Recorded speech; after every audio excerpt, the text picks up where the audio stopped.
You paid for all these features. The problem is Nikon buried some of the best ones 3 menus deep, gave them names that don't always explain what they do, and then left you to figure it out. And I'm not talking about novelty settings you switch on once, admire for 12 seconds, and never touch again. These are genuinely useful features that can help you react faster, see better, simplify autofocus, and rescue shots that would otherwise disappear into the space-time continuum. Now, by the time we're done, you'll know how 7 overlooked Nikon Z features actually work, where they help in real shooting, and just as importantly, where they do not help. Because a feature isn't useful merely because the camera has it. It becomes useful when it solves a problem you actually have. I've spent a lot of time digging through Nikon menus, testing autofocus behavior, and trying to turn all of those options into practical setups rather than menu archaeology. And since most of you watching are experienced Nikon shooters, I'm going to skip the explanation of what autofocus is and get straight to the things that can change how the camera behaves in your hands. We'll start with a feature that can transform one button into an emergency shooting setup. Then we'll clean up the ridiculous collection of autofocus area modes most of us scroll through. We'll look at 2 display features that make the camera easier to use in difficult conditions. And after that, we'll get into auto capture and pre-release capture, including the situations where those features sound more impressive than they really are. The first feature is recall shooting functions. And Nikon may have chosen the least exciting possible name for something this powerful. Recall shooting functions let you temporarily switch to a completely different group of shooting settings by pressing one assigned button. Imagine you're photographing a bird sitting quietly on a branch. You're in aperture priority mode, shooting at a modest shutter speed and perhaps using single point AF or a small wide area box. Suddenly the bird launches. Normally, you'd have to change the shutter speed, possibly raise the ISO, switch the AF area mode, activate subject detection, and maybe change the release mode. By the time that committee meeting is over, the bird is in another county. With recall shooting functions, you can assign a button that immediately recalls a preset action configuration. You could have manual exposure at 1/2000th of a second, auto ISO, continuous high speed shooting, 3D tracking, and bird detection ready to go. Hold the button, those settings take over. Release it, the camera returns to the setup you were using before. On supported Nikon bodies, Nikon also offers recall shooting function. Hold, that version stays active after you press the button rather than requiring you to keep holding it. Think of the standard version as a temporary transporter beam and the hold version as actually moving to another planet. You'll find these options under Custom Settings, Controls, Custom Control Shooting. Choose the button you want to assign, select Recall Shooting Functions, press Right, and decide exactly which settings should be recalled. You do not have to recall everything. You might recall only the shutter speed, AF area mode, and subject detection setting while leaving your aperture unchanged. My preference is to build this around a specific transition. Perched bird to bird in flight. Static athlete to sudden action. Available light to an LED scoreboard that requires a special shutter speed.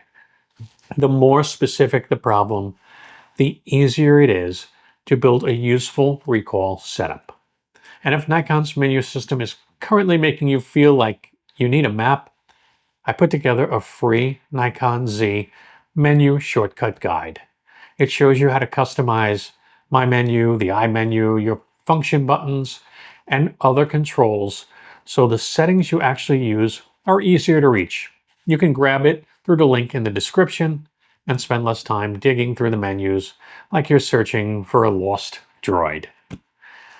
The next feature fixes one of my biggest complaints about modern autofocus systems: too much choice. Nikon gives us single point AF, dynamic area options, wide area boxes, 3D tracking, auto area AF, custom wide areas, and sometimes additional variations depending on the body and firmware. Choice is good until you're rotating a dial past 6 modes you never use while the subject is actively escaping. On supported cameras, you can cycle AF area mode and choose which autofocus area modes are included in that cycle. Go to Custom Control Shooting, assign Cycle AF Area Mode to a convenient button, and press right to select the modes you want available.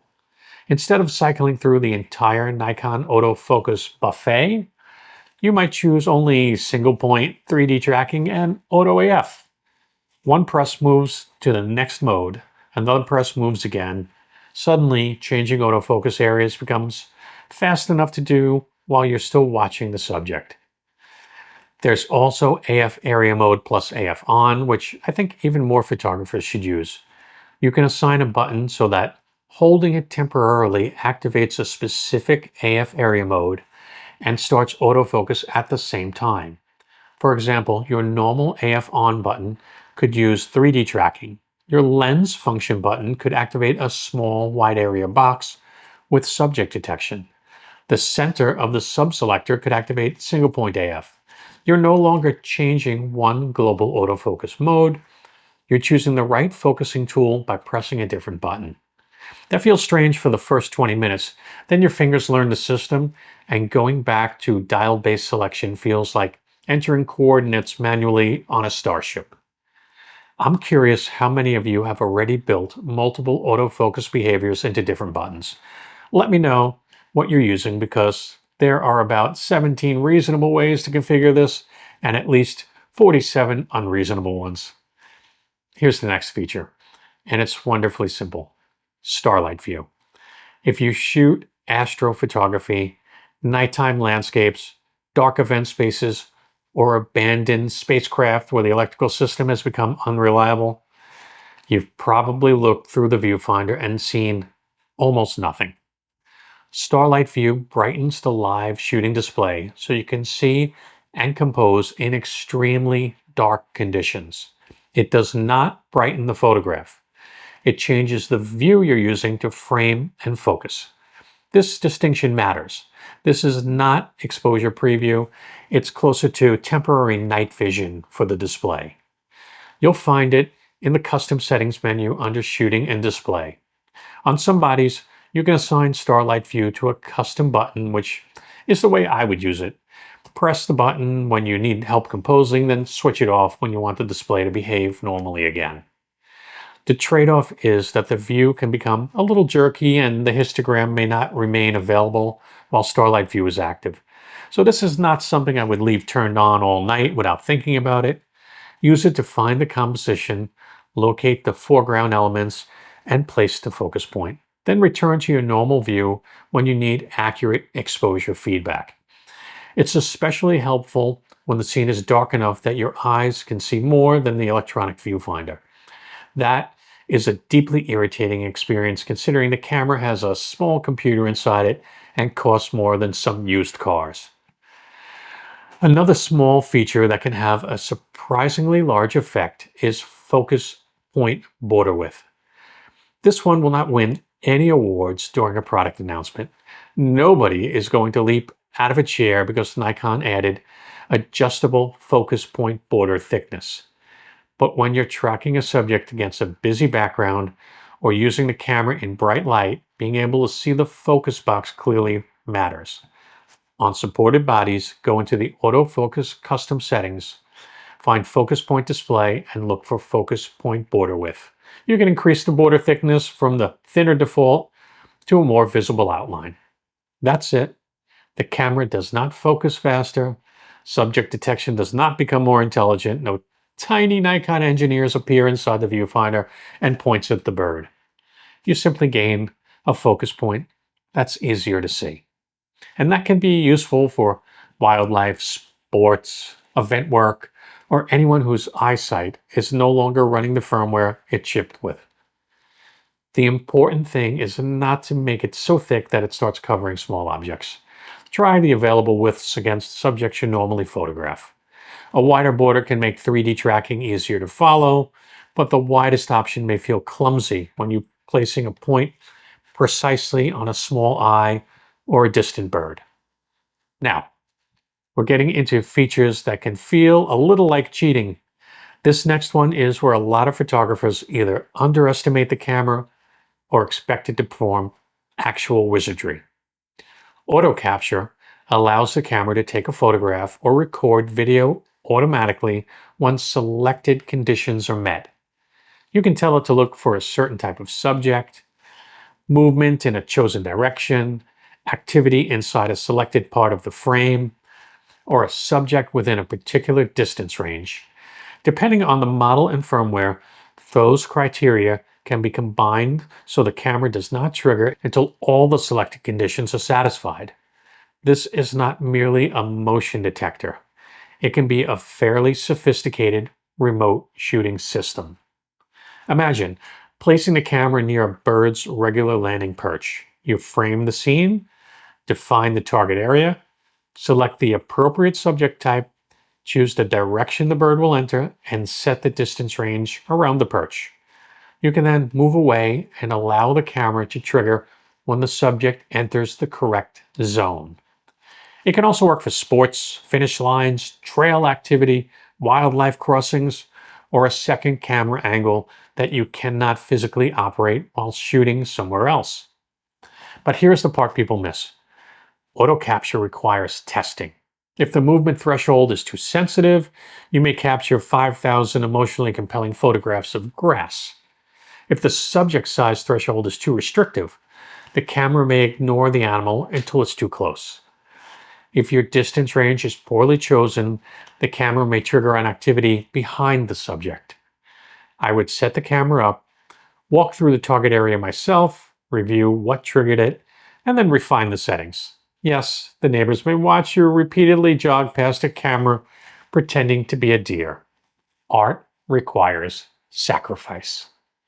Also, think about power, card capacity, weather, camera security, and what happens if the subject remains in the trigger area. Auto capture is powerful, but it does not remove the normal responsibilities of unattended shooting. And this next part may be the most useful idea in the entire video, because it changes how you should think about custom controls. Most photographers customize buttons by asking, which menu item do I want on this button? A better question is, what problem do I need this button to solve? That leads to a much more useful assignment. One overlooked option is switch eyes. When the camera detects both eyes of a person or animal, an assigned button can switch which eye the camera prioritizes. That's much faster than hoping the autofocus system eventually develops telepathy and chooses the same eye you wanted. Another useful option is select center focus point. When your focus point has wandered into the outer reaches of the frame, one button immediately returns it to the center. You may also be able to assign zoom on or off to a button for quick focus verification, Starlight View for dark scenes, or save focus position and recall focus position for lenses that support focus position memory. The last one can be excellent for sports or stage work. Suppose one position is near you and another is across the field or a stage. Save a known focus distance, move away from it when needed, and recall it instantly when the action returns. The goal is not to assign every function. That creates a camera interface only its creators can understand, like the control panel in a low-budget science fiction film. Choose a few repeated frustrations. The focus point takes too long to recenter. The camera keeps choosing the wrong eye. Magnifying the display requires too many presses. You regularly switch between two focus distances. Assign buttons that remove those specific delays. The last feature is pre-release capture, and this is probably one of the most likely to be misunderstood. Pre-release capture allows the camera to buffer frames while you hold the shutter button halfway down. When you press the button fully, the camera saves images from the moments immediately before your full press. So when the bird takes off, the baseball leaves the bat, the dog jumps into the water, or the balloon bursts slightly before your human nervous system responds, the camera can preserve frames from before you reacted. That sounds universally amazing. It isn't. First, pre-release capture works in specific high-speed frame capture modes on supported cameras. Those modes may record JPEG rather than RAW, and resolution or image quality options can vary by body and capture rate. That means the feature is excellent when timing matters more than maximum editing latitude. Birds launching, insects taking flight, a bat contacting a ball, or any brief action where being half a second late means having no photograph at all. It is less useful when you require raw files for heavy recovery, when the light is changing rapidly, or when you're holding the shutter halfway for long periods waiting for something to happen. Remember, the camera is continuously buffering while you half press. That can affect battery use, and it requires you to maintain the half press without accidentally firing or releasing it. For long, unpredictable waits, that can become uncomfortable. You also need to think about autofocus. Pre-release capture can save frames from before the full press, but it cannot go back in time and repair focus that was never acquired. You still need the subject inside a useful autofocus area, tracked correctly and exposed properly before the action happens. My favorite way to use it is for a predictable moment with unpredictable timing. A bird is clearly preparing to launch, but you don't know the exact instant. An athlete is approaching a jump. A dog is waiting for a toy to be thrown. I would not use it simply because something in the scene might eventually do something interesting. That is how you end up sorting through a JPEG flip book documenting a duck's afternoon. Set your high-speed frame capture mode, choose the pre-release duration and the custom settings, half press when you believe the action is close, and fully press when it happens. Nikon then records the selected portion of the buffered sequence along with the frames captured after the full press. The real advantage of these features is not that they add more technology to your photography. Your Nikon Z camera already contains enough technology to manage a small lunar mission. The advantage is that they can remove decisions at the moment you need to concentrate on the subject. Recall shooting functions can turn one button into an action setup. Customized AF cycling removes modes you never use. Starlight View lets you compose when the viewfinder is nearly black. A wider focus border means tracking is easier to see. Auto capture can operate a camera where you cannot. Better control assignments reduce repeated friction. Pre-release capture can compensate for the small but unavoidable delay between seeing action and reacting to it. But the most interesting question is which one of these features could replace something you currently do the slow way.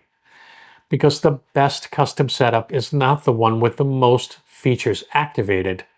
It's the one that quietly disappears while you're shooting, leaving you with fewer buttons to think about and more attention available for whatever enters the frame next. Please consider subscribing.